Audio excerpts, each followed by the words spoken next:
आज का जो विषय है हम इसमें जानेंगे कि कैसे हम देखें कि जो हमारा आने वाला समय है, हमारा आने वाला जो साल है वो कैसे बीतेगा। क्या ये आने वाला समय हमारे हेल्थ के लिए अच्छा है? क्या हमारे करियर के लिए ये अच्छा समय है? यदि कोई जातक शादी के लिए प्रयास कर रहा है तो क्या ये समय में उसकी शादी हो सकती है? या कोई जॉब के लिए प्रयास कर रहा है तो क्या उसकी जॉब लग सकती है? ये बड़ी बड़ी घटनाएं हैं, उन्हें हम कैसे चेक करें, उन्हें हम कैसे प्रेडिक्ट करें, ठीक है, उस विषय पर हम आज बात करेंगे। तो ज़्यादा समय ना लेते हुए शुरू करते हैं हमारे इस टॉपिक को।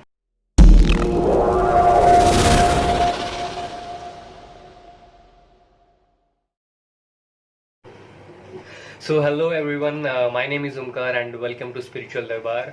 जो आज का विषय है हम इसमें जानेंगे कि कैसे हम बहुत आसानी से किसी भी जातक का जो आने वाला समय है वो हम प्रेडिक्ट कर पाएँ, ठीक है। सो इसके लिए हमें सबसे पहले देखना है कि उस जातक की कौन सी महादशा चल रही है और उस महादशा में किस प्लैनेट का जो है वो अंतर चल रहा है। यानी हमें यहाँ पर ये नोट डाउन करना है कि वो जातक किस महादशा से गुजर रहा है और किस अंतरदशा से गुजर रहा है, ठीक है। एग्जाम्पल के तौर पर हम यहाँ पर कंसिडर करते हैं कि मान लो किसी जातक की राहु की दशा चल रही है, ठीक है, और उस राहु में शनि का अंतर चल रहा है, ठीक है।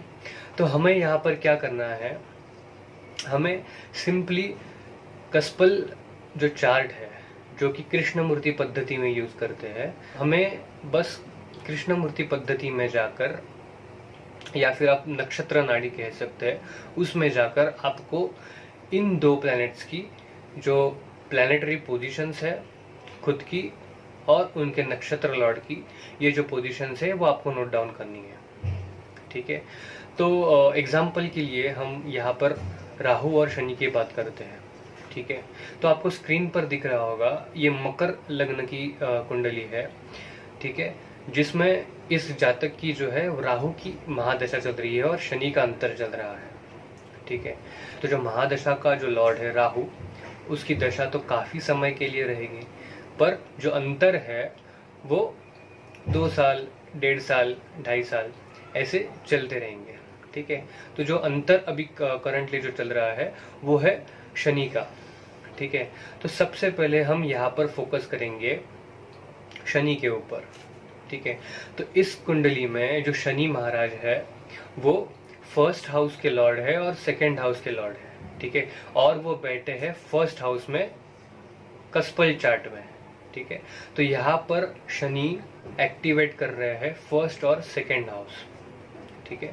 और जो शनि है वो राहु के नक्षत्र में बैठे हैं, और जो राहु है आप इसमें देख सकते हैं वो 9th हाउस में प्लेस्ड है, और वो क्योंकि मंगल की राशि में बैठा है वृश्चिक में, तो वो मंगल की जो प्लेसमेंट है उसके अनुसार भी फल देगा।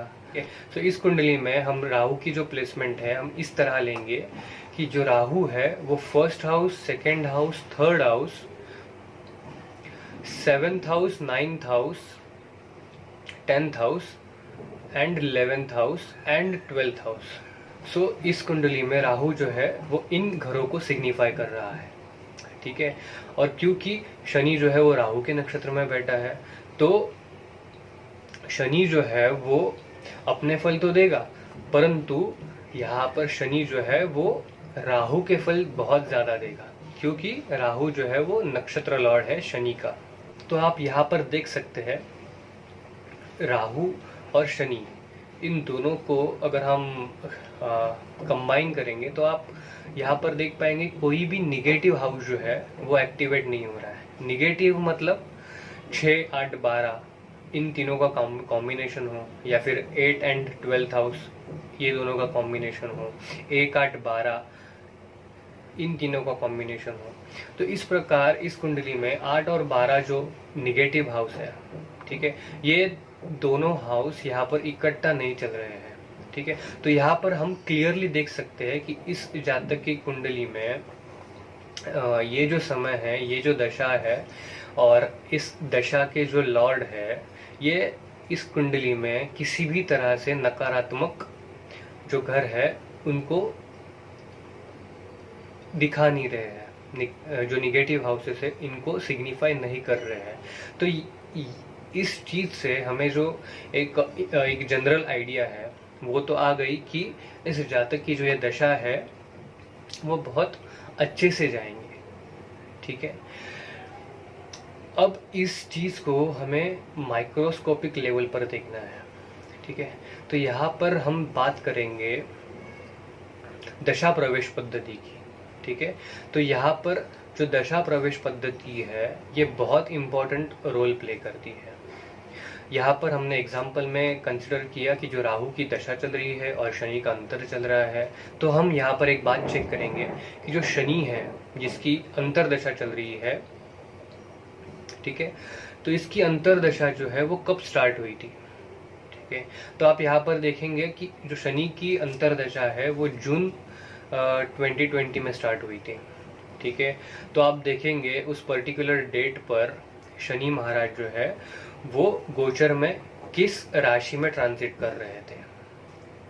तो आप जो भी राशि पाएंगे अंतरदशा लॉर्ड की, ठीक है, यहाँ पर हमने एग्जाम्पल में लिया है शनि, तो हम यहाँ पर देखेंगे वो शनि महाराज है उस डेट पे किस राशि में ट्रांजिट कर रहे थे। तो उस डेट पर शनि महाराज मकर राशि में ट्रांजिट कर रहे थे। ठीक है, तो मकर राशि के जो स्वामी है वो खुद शनि देव है।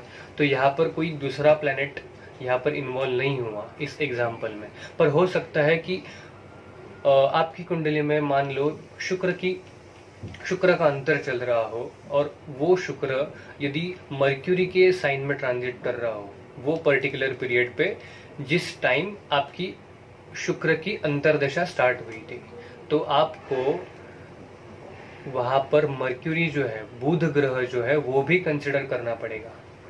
ठीक है, ये चीज खाली आप अंतरदशा लॉर्ड के लिए अप्लाई करेंगे। ठीक है, तो इस एग्जांपल में हमने देखा कि हमने सबसे पहले राहु की प्लेसमेंट और जो शनि की प्लेसमेंट है उनको देखा। ठीक है, कस्पल कुंडली में। उसके बाद हमने ये देखा कि ये जो शनि है वो उसकी जब अंतरदशा शुरू हुई वो टाइम पे वो शनि किस राशि में बैठा हुआ था और उस राशि का स्वामी कौन है और उस स्वामी की पोजीशन इनकी कुंडली में क्या है। तो यहाँ पर हमारे एग्जाम्पल चार्ट में शनि देव ही है जो उस राशि के स्वामी थे। ठीक है, तो हमें बस यहाँ पर राहु और शनि को ही कंसिडर करना है। तो हमने इस कुंडली में देखा कि जो ये जातक है उस जातक की कुंडली में जो 9th हाउस है, ठीक है, और जो फर्स्ट हाउस है वो बहुत प्रोमिनेंटली एक्टिवेट हो रहा है, क्योंकि आप देखेंगे जो कस्पल चार्ट है उसमें सैटर्न जो है वो फर्स्ट हाउस में बैठा है और राहु जो है वो 9th हाउस में बैठा है। इसीलिए इस व्यक्ति की कुंडली में जो भी चीज़ें घटित होंगी इस आने वाले समय में वो रिलेटेड टू फर्स्ट हाउस होंगी और 9th हाउस होगी। फर्स्ट हाउस सिग्निफाई करता है खुद उस पर्टिकुलर जातक को, उसकी हेल्थ को, उसकी पर्सनालिटी को, उसकी विचारों को। ठीक है, तो इस समय में हम कह सकते हैं कि ये जो जातक है वो अपनी खुद की पर्सनालिटी को, ठीक है, अपनी खुद की हैबिट्स को, अपनी खुद की जो गलत आदत है जिसके कारण उस जातक ने पास्ट में कुछ चीज़ों से रिलेटेड सफ़र किया हो, तो उन सारी चीज़ों को ये जातक सुधारने की कोशिश करेगा इन आने वाले समय में। ठीक है, यदि हम बात करें राहु की 9th प्लेसमेंट की, 9th हाउस की प्लेसमेंट की, तो हम यहाँ पर देखेंगे कि जो राहु है वो इस इंसान को स्पिरिचुअलिटी की और मतलब जो इंसान है जिसकी ये कुंडली है ये धार्मिक हो सकता है आने वाले समय में। तो इस कुंडली में जो कस्पल पोजीशंस है, ठीक है, सैटर्न और राहु की, वो इस तरह है कि जो राहु है वो 9th हाउस में बैठा है। ठीक है, वो 10th एंड 11th हाउस को प्रोमिनेंटली सिग्निफाई कर रहा है, जो कि मंगल की राशियाँ है।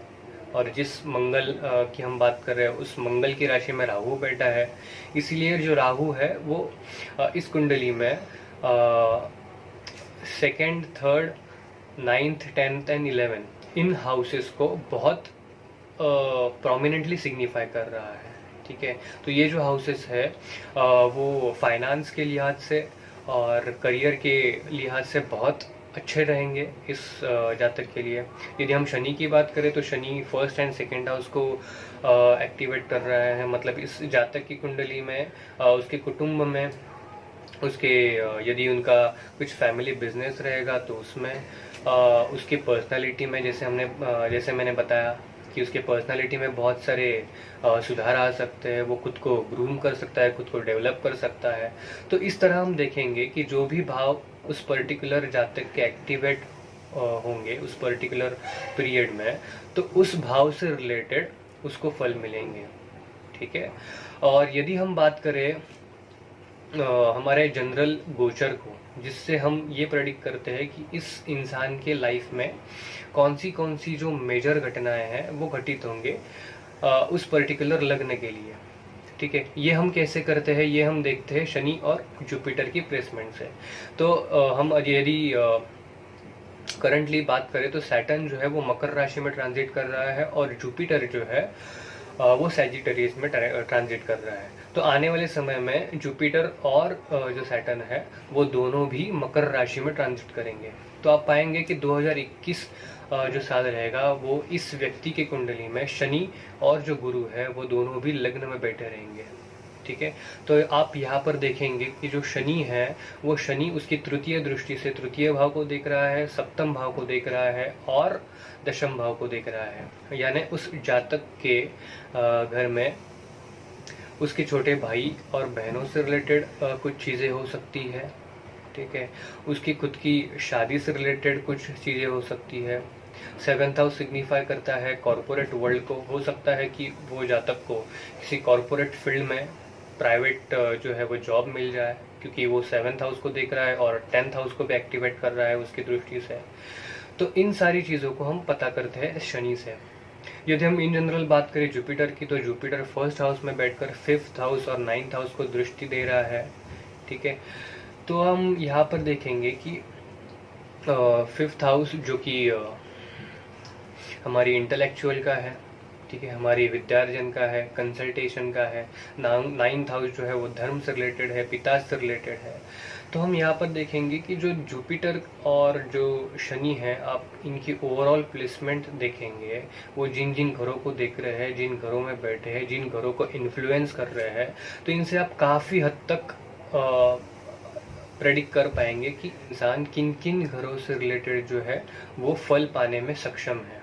ठीक है, तो आज हमने बात की कि कैसे किसी व्यक्ति का आने वाला समय हम प्रेडिक्ट कर सकते हैं, जिसमें हमने ये देखा कि हमें सबसे पहले तो लेना है दशा लॉर्ड को। ठीक है, जो हमारी महादशा चल रही है उसके लॉर्ड को लेना है। उसके बाद हमें कंसिडर करना है अंतरदशा लॉर्ड को। ठीक है, उसके बाद हमने बात की दशा प्रवेश पद्धति की, जिसमें हमें ये देखना है कि जो हमारा अंतरदशा लॉर्ड है उसकी जब दशा स्टार्ट हुई उस समय वो अंतरदशा लॉर्ड किस राशि में जो है वो ट्रांजिट कर रहा था। इन 3 बातों को देखने के बाद हमें इन तीनों प्लैनेट की जो प्लेसमेंट है वो हमें देखनी है नक्षत्र नाड़ी या फिर कृष्णमूर्ति पद्धति के कस्पल चार्ट में।